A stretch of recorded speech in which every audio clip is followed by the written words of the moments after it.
I was adjusting my dress in the high school auditorium's crowded hallway, 20 minutes before graduation was scheduled to begin, when I overheard my husband's ex-wife say the sentence that would end up echoing through the entire ceremony that followed, though none of us knew it yet. "You know Michelle isn't real family, right?"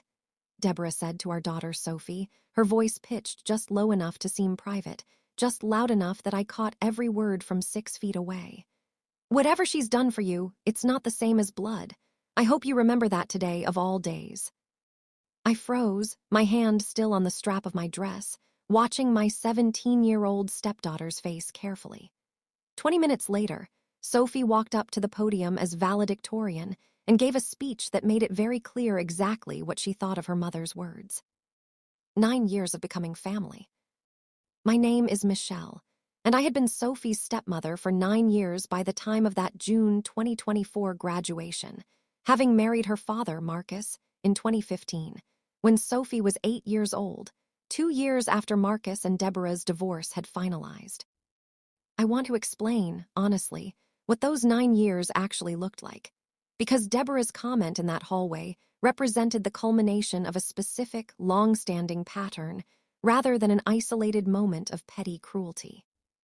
Marcus and Deborah's divorce, finalized in 2013, had granted Marcus primary physical custody of Sophie, a decision driven by a combination of factors including Deborah's demanding travel schedule as a pharmaceutical sales representative, and according to court records from that period, some documented concerns about stability during a difficult period in Deborah's life at the time.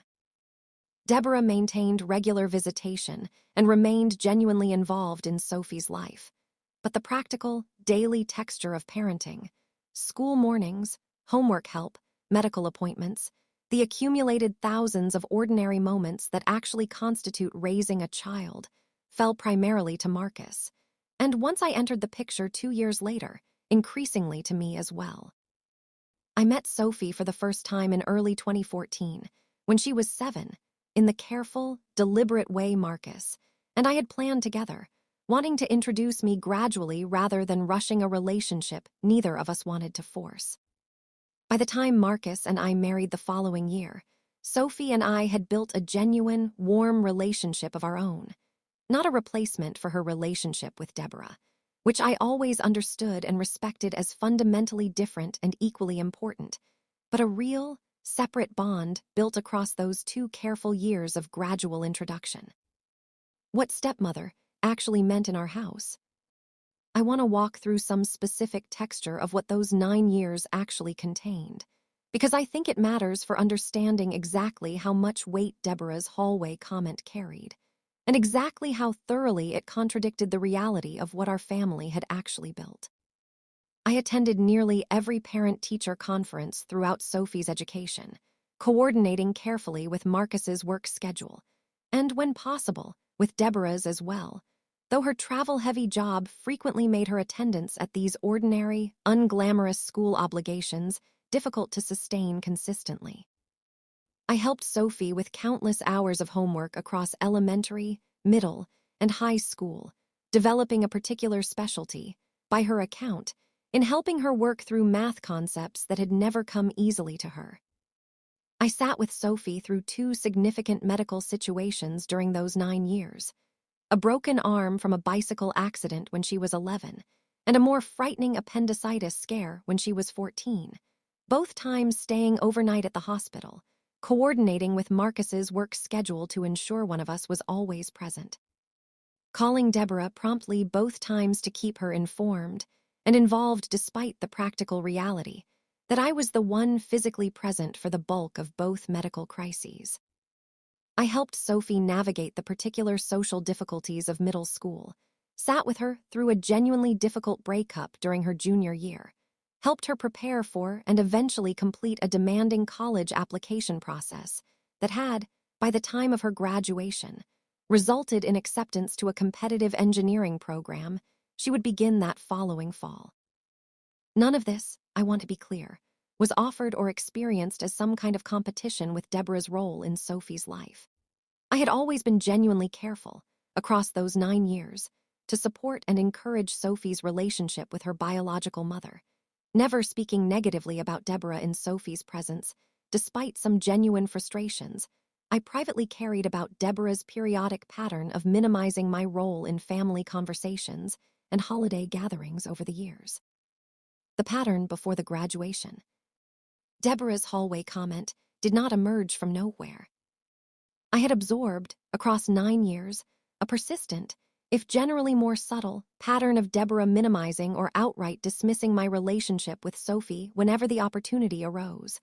Comments at family gatherings about how certain decisions should be made by Sophie's actual parents. Pointed references to blood relationships during discussions about Sophie's future. A general tendency to speak about our family's parenting decisions as though I existed at the periphery of them, rather than as an equal, active participant in Sophie's daily life. I had, for the most part, chosen not to escalate these moments directly, believing, as many step-parents in similar situations often conclude, that maintaining peace for Sophie's sake mattered more than defending my own position in the family hierarchy against Deborah's periodic comments.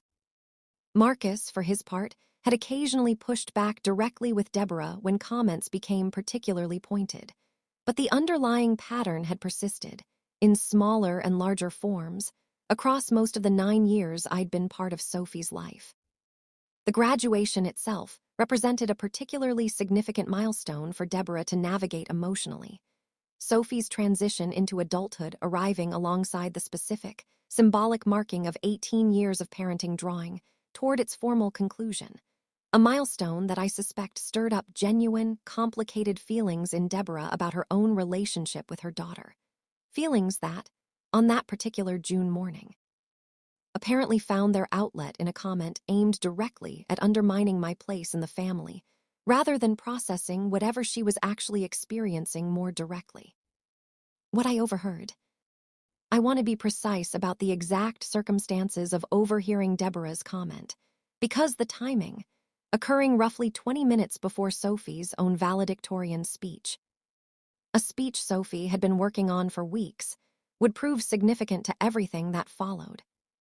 I had stepped into the school hallway to adjust my dress and collect myself before the ceremony began, not realizing that Deborah and Sophie were standing just around a corner, engaged in what I initially assumed was an ordinary, private mother-daughter moment before graduation.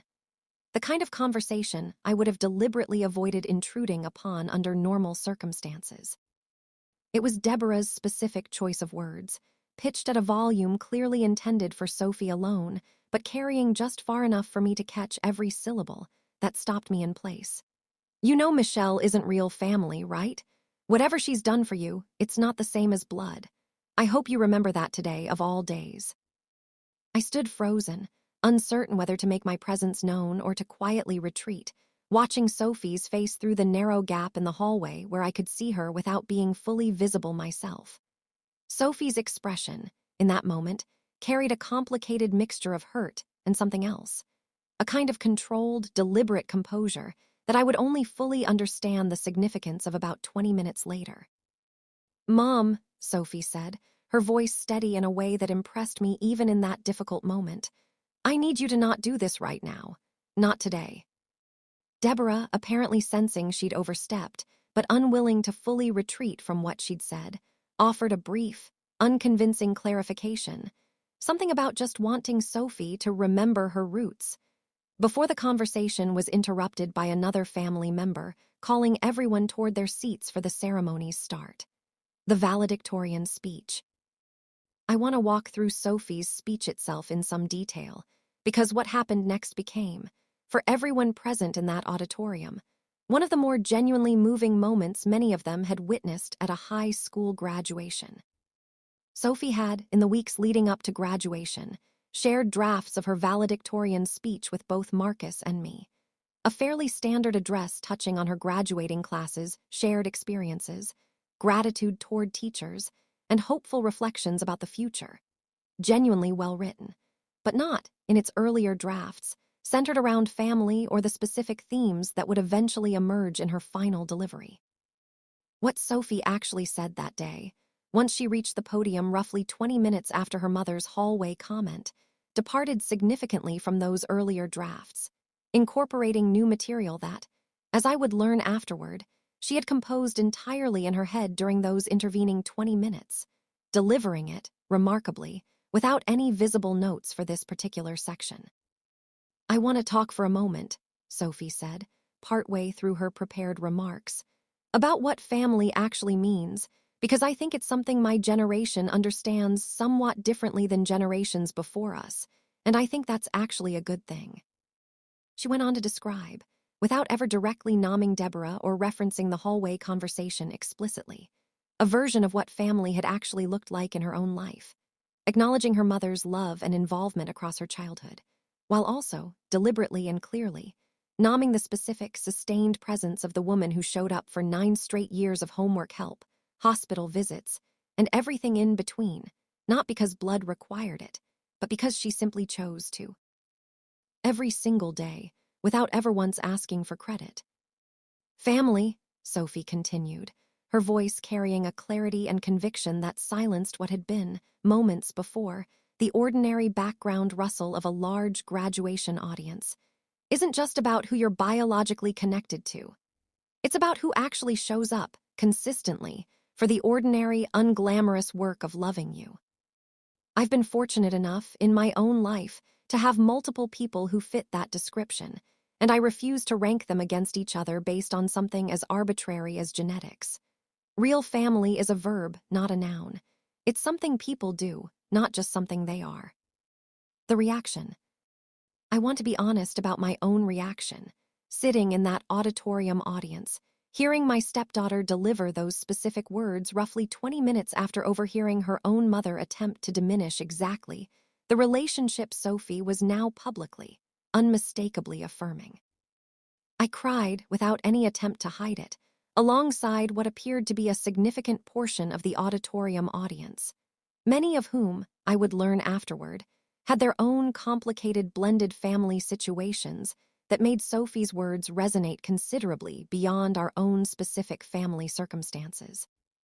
Marcus, sitting beside me, gripped my hand tightly throughout the remainder of Sophie's speech, and I caught him glancing, once, toward where Deborah sat several rows away, her own expression, from what I could observe, a complicated mixture of visible emotion and what appeared to be genuine, uncomfortable recognition of exactly what her daughter had just done in response to her hallway comment.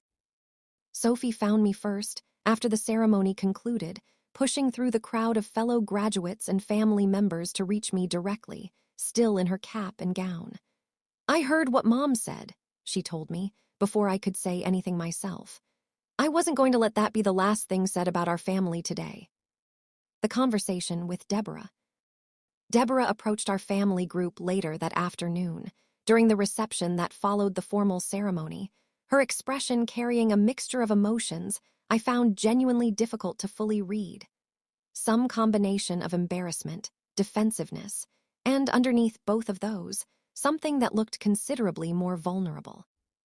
"I owe you an apology," she said, addressing this directly to me rather than routing it through Sophie or Marcus, which I appreciated as a genuine, if difficult, act of direct accountability. What I said in that hallway wasn't fair, and clearly, based on what Sophie just did in front of the entire graduating class, it also wasn't accurate. "I appreciate you saying that," I told her, choosing my own words carefully, aware that this conversation, happening in the immediate emotional aftermath of Sophie's speech, deserved genuine care rather than either false, easy forgiveness or unnecessary escalation of conflict on what remained, after all, our daughter's significant milestone day. "I think this has been building for a while, Deborah, longer than just today. I've tried to give you space over the years, understanding that watching someone else become significantly involved in your daughter's daily life is genuinely hard, even when it's not intended as any kind of competition. But I need this specific pattern to actually stop, not just today's apology. But going forward." Deborah was quiet for a long moment, and when she spoke again, her voice carried a rawness I hadn't previously heard from her across 9 years of periodically strained interaction. "I think I've spent years feeling like I was somehow losing my daughter to you, even though logically I know that's not really what's happening. Watching her defend you so publicly today, so much more forcefully than she's ever defended me in any comparable way. Honestly, it made that fear feel real in a way I hadn't let myself fully examine before.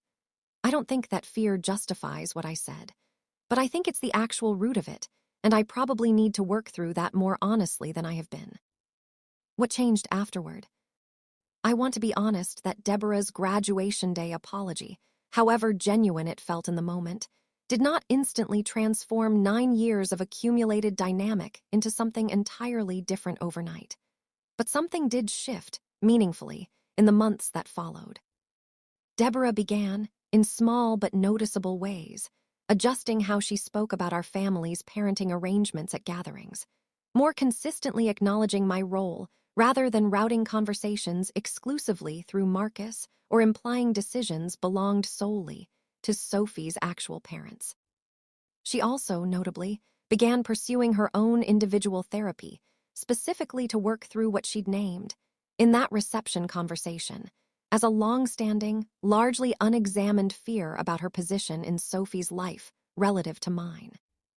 Sophie, for her part, has continued, in the time since her graduation, to speak with the same clear, consistent conviction about what family actually meant to her, not diminishing her relationship with Deborah, but refusing, as she'd made unmistakably clear in that valedictorian speech, to accept any framing that positioned genetic relationship as inherently more legitimate than the sustained, chosen presence I had offered across 9 years of her life.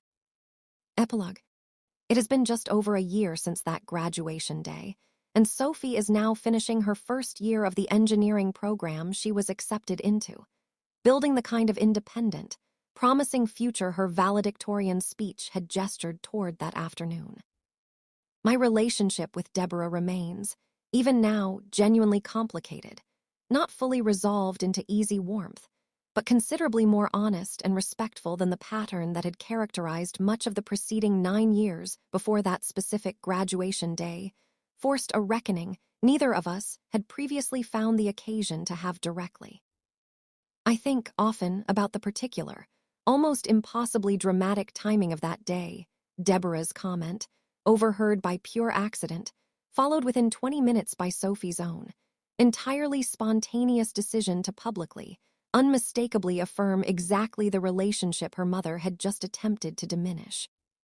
I think about how easily that hallway moment might have simply passed unaddressed, absorbed quietly the way so many similar comments had been absorbed across the preceding 9 years, had Sophie not made the deliberate, courageous choice to say something different in front of her entire graduating class instead. I keep a printed copy of Sophie's full speech in a drawer in my desk, not because I need reminding of what she said, but because I think, someday, when Sophie has children and stepchildren and blended families of her own to navigate, I want her to have a record of the specific, clear-eyed conviction she brought to defining family on her own terms, at 17 years old, in front of an entire auditorium. Rather than simply absorbing whatever narrower definition the adults around her might have otherwise imposed. Real family is a verb, not a noun, she said that day. 9 years of showing up had taught me that lessons slowly, gradually, across thousands of small, ordinary moments. It took my 17-year-old stepdaughter exactly one unscripted graduation speech to say it more clearly than I ever had myself. The end,